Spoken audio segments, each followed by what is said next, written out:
Buonasera e benvenuti a questa edizione di TG Sicilia, i titoli del nostro telegiornale. Mafia e corruzione alla regione siciliana, arrestato il dirigente Giancarlo Teresi, avrebbe fatto avere lavori a una società del boss di Favara in cambio di soldi. Nella stessa inchiesta poi coinvolto il nuovo manager del Policlinico di Messina, Salvatore Iacolino, subito sospeso dall'incarico.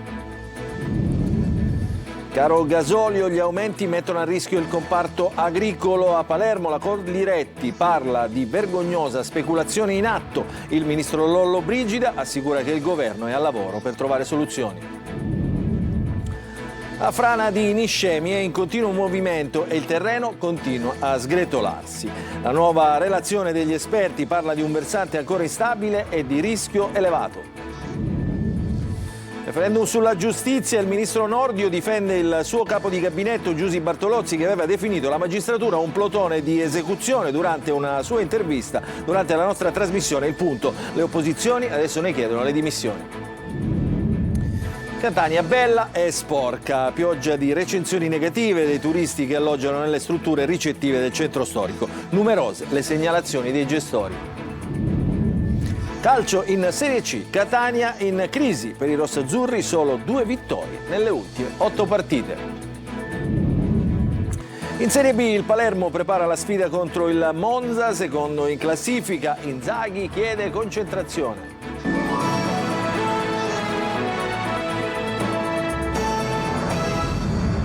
Ancora buonasera, apriamo il nostro telegiornale con la nuova inchiesta per corruzione alla regione siciliana. Indagato e sospeso il direttore generale del Policlinico di Messina, Salvatore Iacolino, coinvolto nelle indagini che hanno portato alla scoperta dei rapporti tra mafia ed esponenti di spicco della pubblica amministrazione. Il servizio di Francesco Triolo.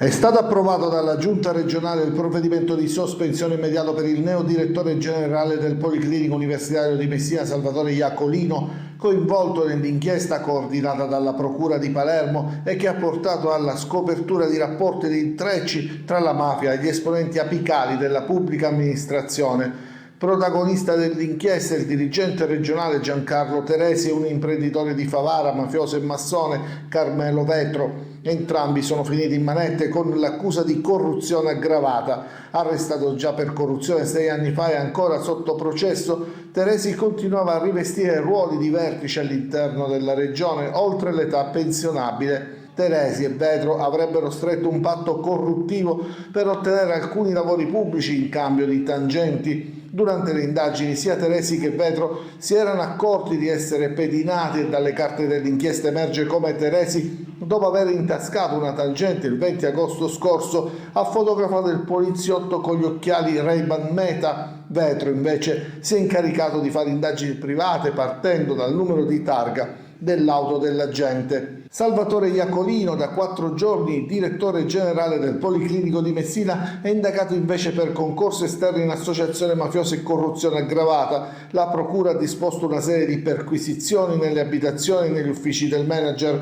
Secondo i magistrati, Iacolino avrebbe messo a disposizione del boss di Favara, suo compaesano, già condannato a 9 anni per associazione mafiosa, l'influenza e la rete di relazioni costruite grazie al ruolo di dirigente generale del Dipartimento Pianificazione Strategica dell'assessorato alla salute e alla sua esperienza politica, contribuendo al rafforzamento del clan di Favara. In cambio avrebbe ricevuto finanziamenti per campagne elettorali e promesse di assunzioni di lavoratori. La rettrice dell'Università di Messina, Giovanna Spadali, è intervenuta con una nota e ha auspicato che la Regione assicuri in tempi rapidi l'operatività del Policlinico di Messina.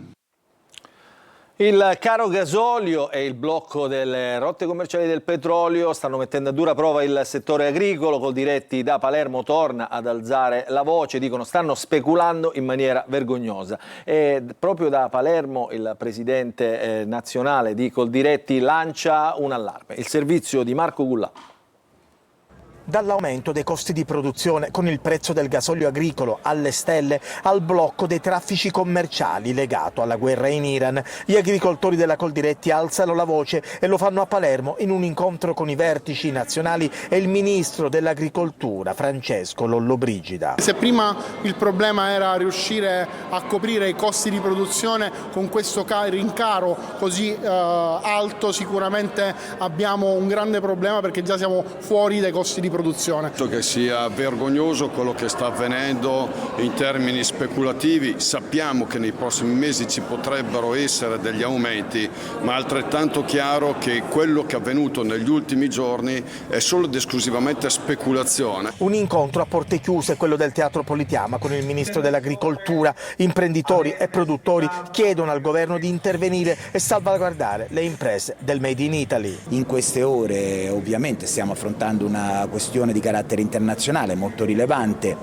che non dipende da noi, della quale subiamo le conseguenze, e ovviamente il governo sta mettendo in campo tutte le ricette utili, anche in coordinamento con le associazioni del settore, per poter andare incontro ai nostri agricoltori. Ricordiamo che l'Italia è l'unica nazione europea a mantenere l'incentivo per quasi 1 miliardo per il gasolio agricolo, per mettere in condizione le nostre aziende di continuare a produrre ed avere dei costi che riescano a garantire l'economicità dell'azienda.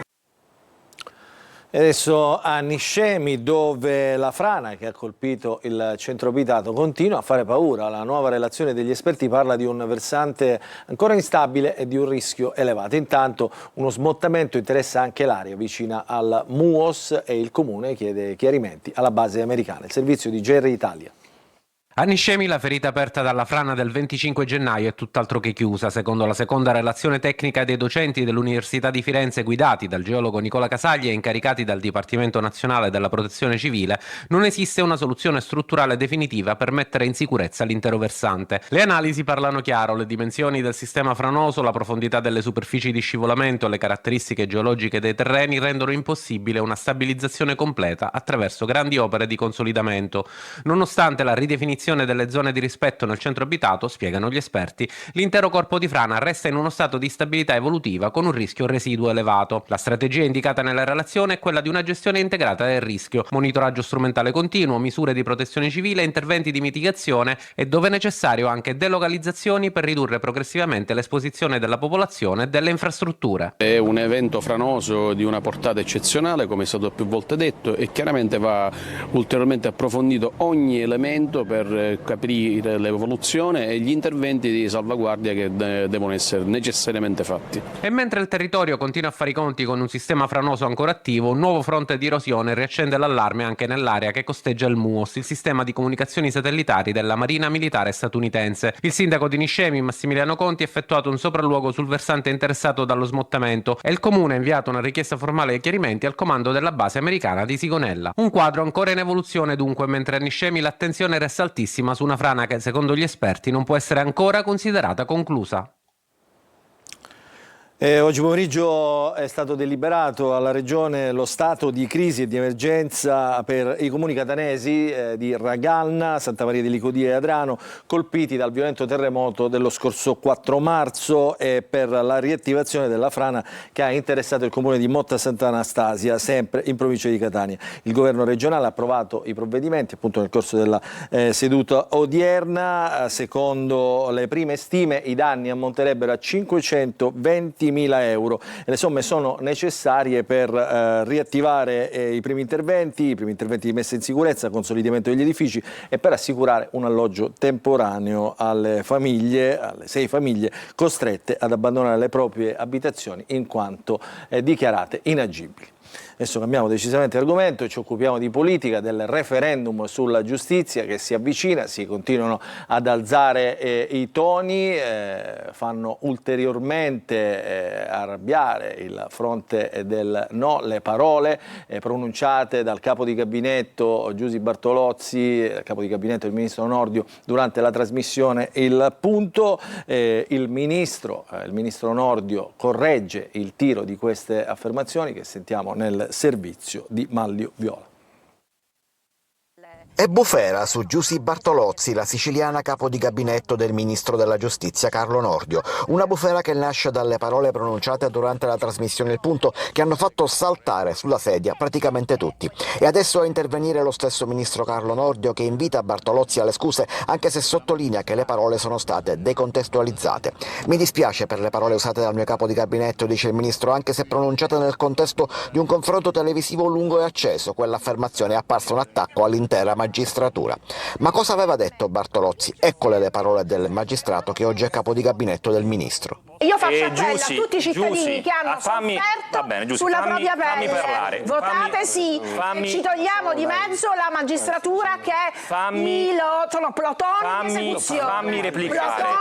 Fammi replicare perché questo è falso. È vero, lo sai bene. Dal fronte del no è una pioggia di richieste di dimissioni indirizzate a Bartolozzi, ma Nordio ora precisa anche: è chiaro a chiunque in buona fede che la riforma non indebolisce in alcun modo la magistratura, né intende attaccare i magistrati, bensì punta a restituire loro prestigio e autorevolezza.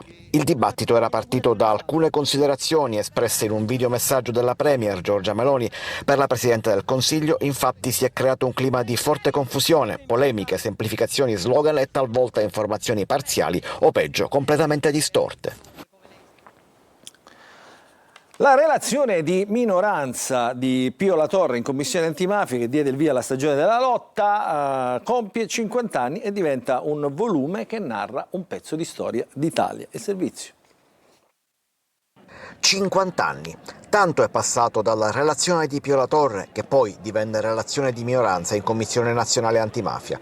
Una relazione che apriva scenari nuovi, parlava già di come si dovesse lottare la mafia e fra gli allegati descriveva il territorio, faceva nomi e cognomi che solo una decina d'anni dopo sarebbero finiti nei verbali di indagine e nelle pagine della storia giudiziaria di questo paese. Quella relazione e i suoi allegati oggi diventano una pubblicazione con un importante valore storico. Il libro che segnala un'intera stagione è stato presentato oggi pomeriggio in Assemblea regionale siciliana. Secondo il presidente della Commissione regionale antimafia Antonello Cracolici, è proprio quel metodo che oggi manca ad una politica fragile. La mafia è ancora forte, presente, in grado, spara meno fortunatamente, ma condiziona ancora tanto la nostra vita pubblica. Non è un caso che la Sicilia continua a essere la regione dove abbiamo il più alto numero di amministrazioni sciolte per mafia. È un primato che ci portiamo avanti da diverso tempo. Non è un caso che la corruzione è diventato la nuova lupara.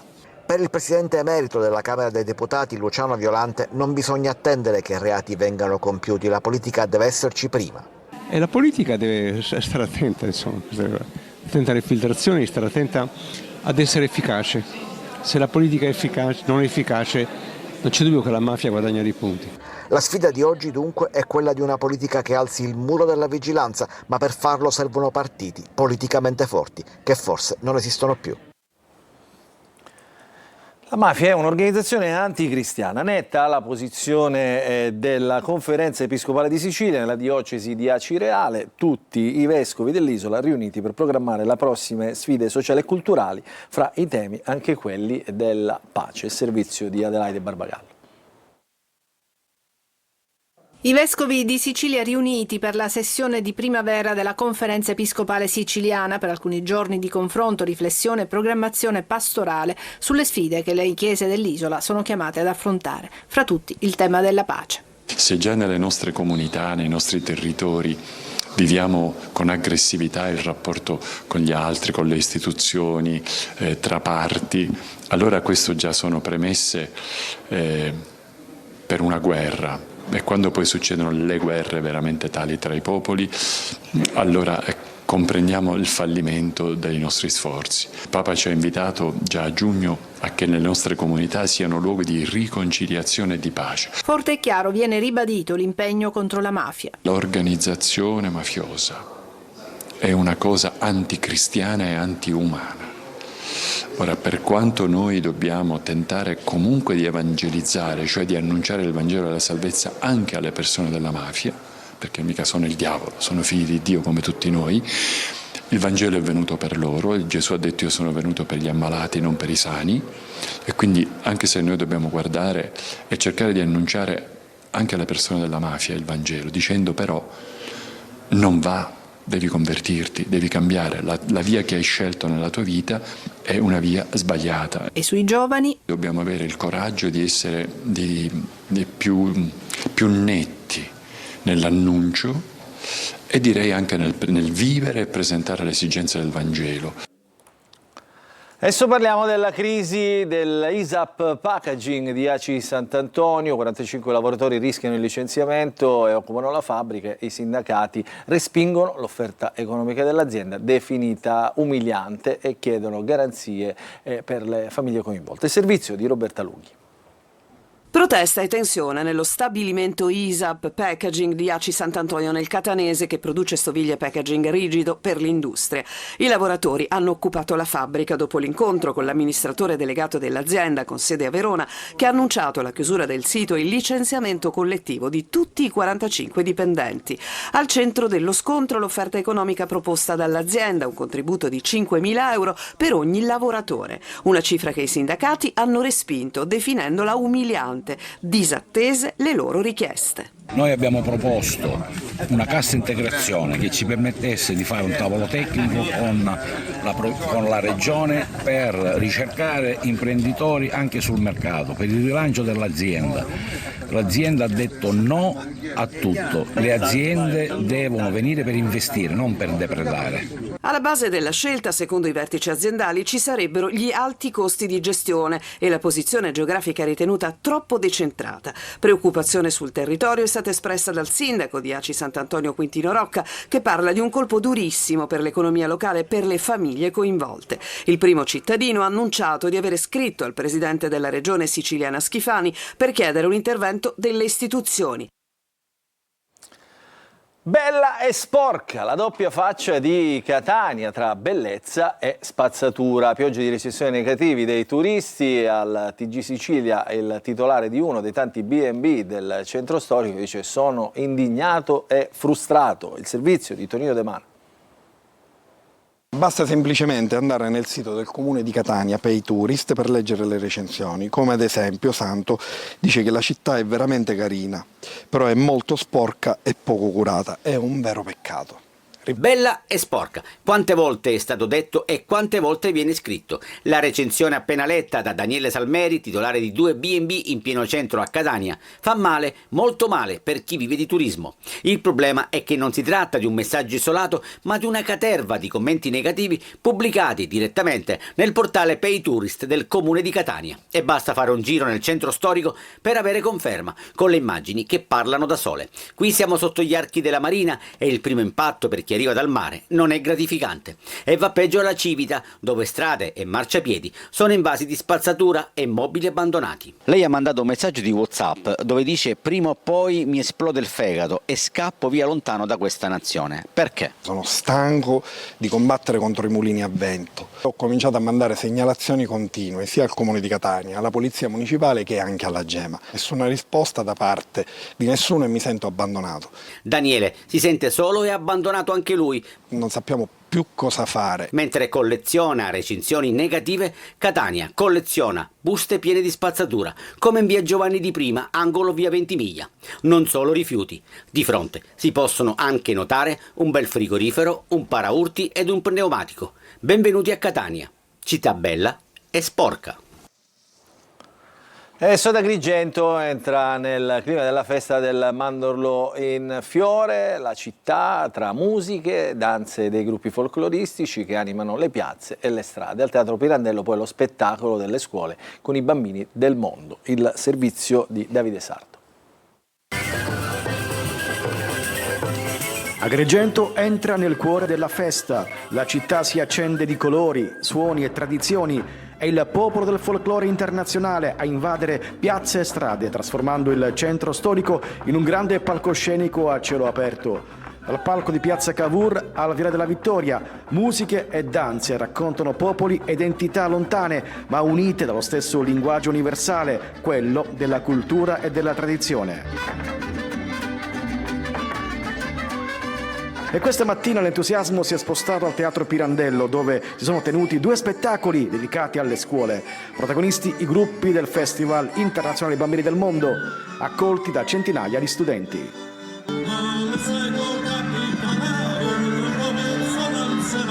Sul palco si sono alternati canti, danze e costumi tradizionali provenienti da diversi paesi, in un viaggio tra culture che ha coinvolto e affascinato il giovane pubblico.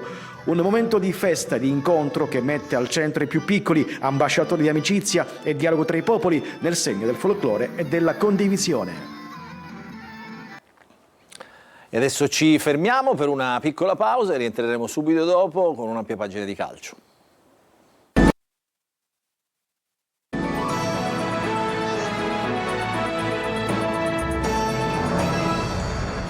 Rientriamo in studio in diretta per la seconda parte del nostro telegiornale, apriamo la pagina del calcio, partiamo con il Catania che dopo il pareggio con la Casertana sta vivendo uno dei momenti peggiori della sua stagione. La squadra ha raccolto solo 2 vittorie nelle ultime 8 partite, il servizio di Marco Carli. Il momento più delicato, il peggiore della stagione rossazzurra, il primo posto lontano 12 punti, le inseguitrici che si avvicinano, una seconda piazza che alla luce del trend attuale, 2 sole vittorie nelle ultime 8, sembra in bilico, il Cosenza è a meno 5. Così il giorno dopo uno scialbo pareggio con la Casertana, con i soliti affanni offensivi del Catania, con un difensore, Miceli, che diventa l'uomo più pericoloso, con le dichiarazioni poi sulla prestazione. I ragazzi hanno fatto la prestazione, hanno dato tutto, quello che avevano, quello che potevano dare, hanno trovato una squadra che si è difesa ad oltranza, a perdere tempo, il secondo tempo si è giocato anche pochissimo, ha creato le sue opportunità come sempre per andare in vantaggio, non ci siamo riusciti, però i ragazzi hanno dato tutto, hanno fatto la prestazione, peccato per il risultato che non è arrivato. Anche in queste ultime 3 partite ci sono stati dei margini di crescita, è mancato il risultato, è vero, però dobbiamo continuare a lavorare. Dei ragionamenti sul futuro, anche legati alla panchina, sono stati fatti e restano, con alcuni nomi come quello di Caserta che però è andato a Empoli. Al di là di tutto resta una stagione da non sprecare, perché saltato il primo posto, il secondo diventa una condizione importante per affrontare i play-off a cui la squadra deve arrivare in modo diverso rispetto all'attuale. Toscano, che ha guidato la seduta mattutina, intanto risponde così alle domande sul rapporto con la società e sul dialogo con i dirigenti. Un confronto sempre continuo, di quello che si può fare meglio, di quello che è l'andamento della settimana, del campionato. Si respira un altro clima invece a Palermo in Serie B, dopo la vittoria sulla Carrarese i rosanero iniziano a lavorare in vista della partita di sabato prossimo contro il Monza che in questo momento occupa il secondo posto in classifica. Inzaghi chiede concentrazione, servizio di Marco Gullà. La partita di sabato a Monza fino adesso è la partita più importante della stagione. Il Palermo ci arriva dopo la vittoria sulla Carrarese grazie al 20° gol di Poyampalo. Una vittoria pesante che proietta la formazione siciliana verso il secondo posto, ora distante 3 punti, occupato proprio dal Monza. La gara di sabato al U-Power Stadium diviene quindi fondamentale per il cammino dei rosanero, anche se davanti c'è pure il Frosinone, outsider del torneo. Dobbiamo continuare su questa strada, è una partita che qualsiasi giocatore vorrebbe giocare, ci siamo avvicinati sensibilmente, adesso siamo tutti dentro, dobbiamo andare a fare una grande gara. Torneranno Pierozzi e Blen dopo la squalifica, ma il Palermo ovviamente punta tutte le sue fiche sul suo cannoniere principe. Sabato arriva una grande partita contro Monza, noi sei 3 punti da dietro, aspettiamo una step avanti per tutti, non solo per tutte le squadre ma anche di tutti i staff. Biglietti già a ruba per il settore ospiti, trasferta aperta anche ai tifosi rosanero residenti in Sicilia. Adesso ci fermiamo, un'altra breve pausa.